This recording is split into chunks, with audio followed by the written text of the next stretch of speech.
Despite my on-the-job training over the last few weeks, I found myself shaking in both fear and anticipation, afraid to use the blade in my hand, yet compelled to put the two criminals in their place.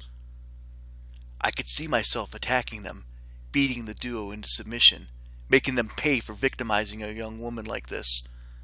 But when it came to actually using the knife in my hand, I froze. Throughout the many violent encounters I had started and ended over the years, not once had I used a weapon. I had never done something as cowardly as sneaking up on someone and stabbing them in the back, or bringing a knife to a fistfight. Even when I killed my previous boss, Mr. Murderer, I had done so with my bare hands, killing him by accident as things got out of control. So when I tried to use the blade in my hand to attack the scum in front of me, to give them what they had coming, I realized that You're a coward.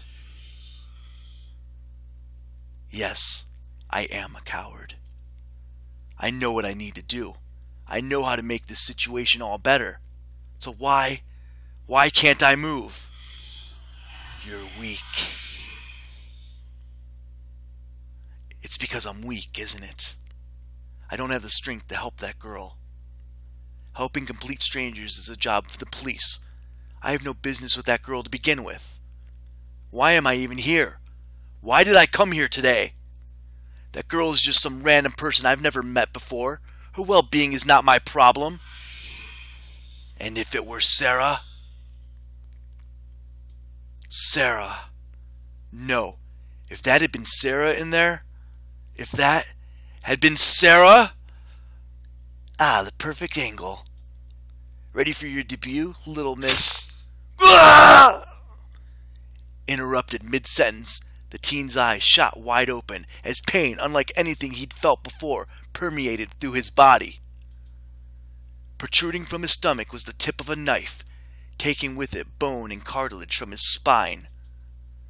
Before he could so much as wipe off the blood dripping from his mouth, the teen's legs buckled and forced him to the floor, refusing to move no matter how much he willed them so. What the fuck? With the first youth disposed of, I swiftly embraced his partner, grabbing the teen by his throat and dragging him off the petrified girl beneath. Alerted to my presence by his partner's groan, the second target tried to fight back, nailing one of the remaining bruises on my stomach on his first shot. But with the adrenaline and anger fueling my every action, the pain didn't even register.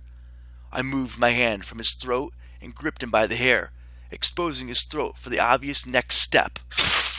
Gah! Gah! The moment my hand left his throat, my knife took its place. I cut quickly and deeply, paying no heed to the blood spraying on my hand.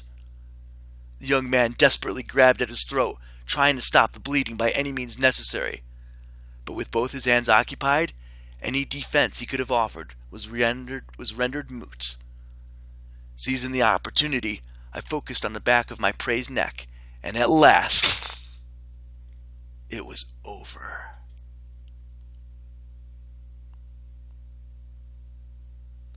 As my second victim fell to the floor in a bloody heap, I slowly walked away, careful not to step in his pooling remains.